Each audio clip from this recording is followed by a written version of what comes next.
ကျွန်တော်လမ်းကြောင်းလိုက်တဲ့ခါကျရင်ဘယ်ဟာလိုက်မလဲဆိုတော့အပေါင်းလိုက်မှာလားအနှုတ်လိုက်မှာလား ပေါင်းလိုက် ဟုတ်နော်အပေါင်းဝင်လိုက်မှာနော်အနှုတ်ကတော့မလိုက်ဘူးနော်โอเคအဲ့တော့ကျွန်တော်ကအခုလောဆယ်ဘာကိုလိုက်မှာလဲဆိုရင်ကျွန်တော်ပရိငုတ်ကိုလိုက်မှာနော်ပရိငုတ်နော်ပရိငုတ်ပဲနော်အပေါင်းလိုက်မှာနော်ဒီဘက်ကဘာလဲအနှုတ်ဒီဘက်ကအပေါင်းနော်လမ်းကြောင်းလိုက်တဲ့ခါကျရင်ကျွန်တော်ဒီ ground ကဒီအနက်ရောင်ပေါ့အပေါင်းကအနီရောင်နော်ကြိုက်လို့ထားလို့ရတယ်နော်ဘာလို့လဲဆိုတော့လမ်းကြောင်းလိုက်တာကဘာကိုတိုင်းတာဆိုတော့ current ကိုတိုင်းတာမီတာကိုကျွန်တော်ဒီအတန်မစီးမှာဘာတွေသုံးလဲဆိုလို့ရှိရင် current သုံးတယ်တန်မိုးသုံးတယ်တန်မိုးတိုင်းနေတဲ့ခါကျရင် diode တန်မိုးနော်အဲ့လိုတိုင်းနေတဲ့ခါကျကျွန်တော်ဘာလို့လဲဆိုတော့အပေါင်းကိုဘာထားအောင်လဲ ပေါင်း ground မှာထားပြီးတော့ အနှုတ်နဲ့တိုင်းမယ်ဟုတ်ပြီနော်အဲ့မှာတနာတန်မိုးလေးရှိရနော်ဒီဘက်ဒီ ground နော်တန်မိုးမတက်ဘူးနော်တန်မိုးမတက်ရင် network တန်မိုးတက်တယ်ဆိုတန်မိုးပေါ့နော်ဟောဒီ ground ဒီမှာဆိုနော် network ဟုတ် ground ဟုတ်အဲ့ဒါကျွန်တော်ပြောမှာလမ်းကြောင်းပြောမှာလမ်းကြောင်းပဲမသိလမ်းကြောင်းမနိုင်ဘူးလို့တော့ကျွန်တော်ပြောမှာဘယ်လိုသွားမလဲဆိုရင်နော်ဒီကောင်လေးကအပေါင်းနော်ဒီကောင်လေးကအနှုတ်ဟုတ်အဲ့တော့ကျွန်တော်ကဘယ်ဝေးကိုလိုချင်တာလဲဆိုလို့ရှိရင်ကျွန်တော်ပရိငုတ်ရဲ့အပေါင်းဝေးကိုလိုချင်တာဟုတ်နော်ပရိငုတ်ရဲ့အပေါင်းဝေးပရိငုတ်အပေါင်းဝေးလိုချင်ရင်ပရိငုတ်ရဲ့အပေါင်းဝေးကိုထောက်ဖောက်လို့ရှိရင်ကျွန်တော်ဒီမှာထိုင်လိုက်နော်ဒီနားမှာတိုင်းဒီမှာတစ်လုံးတွေ့ပြီနော်ဒီမှာတစ်လုံးအနည်းငယ်ရှယ်ဒီမှာတစ်လုံးနော်ဒီဟာလေးဒီ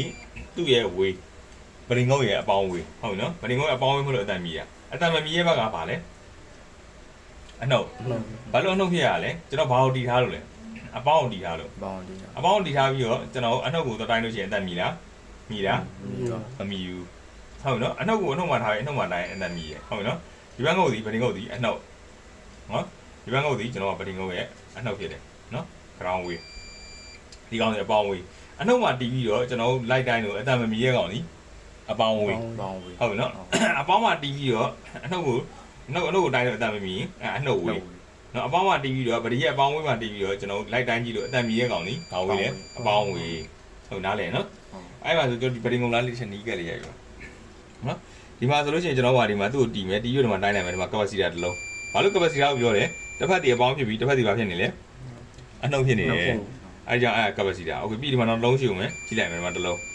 းဒီမှာတစ်ဖက်အသက်မီရယ်တစ်ဖက်ကအသက်မီလားမမီဘူးမမီဘူးဆိုပါလေ capacitor ပဲအဲ့ဒါအသက်မမီဘူးအသက်မမီရဲ့ဟာလည်းသူဝေးမဟုတ်ဘူးเนาะ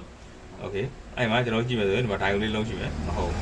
ဒါဆိုရင်ဒီမှာဒီ capacitor တစ်လုံးရယ်เนาะဒီဘက် capacitor တစ်လုံးရယ်ဒီ capacitor တစ်လုံးရယ်ဒီသူ့ရဲ့ standby weight အဒီငုံတာ standby weight เนาะအဲ့ဒါဆိုပြီးဒီတော့ diode လေးလုံးတွေ့တာမသိဘူးညီရနော်ဟော diode လေးဒီ diode လေးတစ်လုံးကိုကျွန်တော်တိုင်းကြည့်မယ်အသက်မီလိုက်ကြည့်မယ်မီလား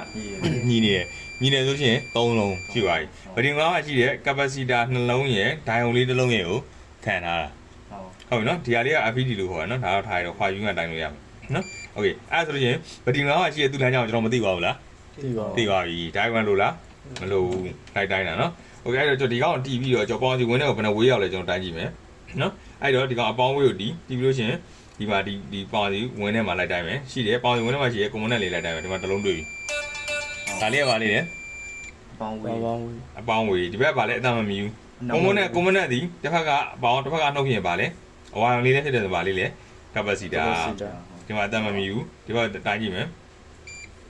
တမ်းမီလိုက်ကြည့်မယ်မမီဘူးเนาะဒီကောင်စီသူ့ဝေးမဟုတ်ဘူးနှလုံးကကတ်တာเนาะကြည့်လိုက်ဝေးတူတူပဲထင်ရเนาะဒီဘက်သေးလေးအတမီရဲ့ဒီဘက်သေးရဒီဘက်ကအတမမီဘူးဟောဒီဘက်အကောင်လည်းမီရเนาะမိသွားပြီเนาะတော့မိသွားပြီเนาะနှလုံးဟုတ်ပြီเนาะနှလုံးအဲ့ဒီဘက်ကအတမမီဆိုဒီနှလုံးသေးပါလေ capacitor လေးအဲ့ဒီကောင်တော့ဝေးလေးရှိတယ်ပြီးဒီကောင်လေးလိုက်တိုင်းမယ်လိုက်တိုင်းမယ်ဒါမမီဘူးโอเ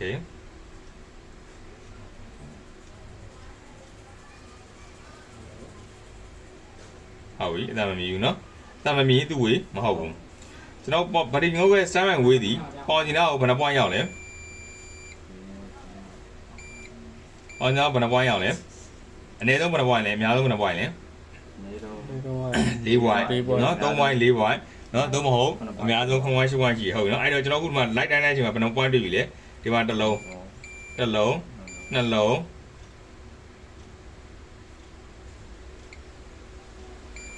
လုံး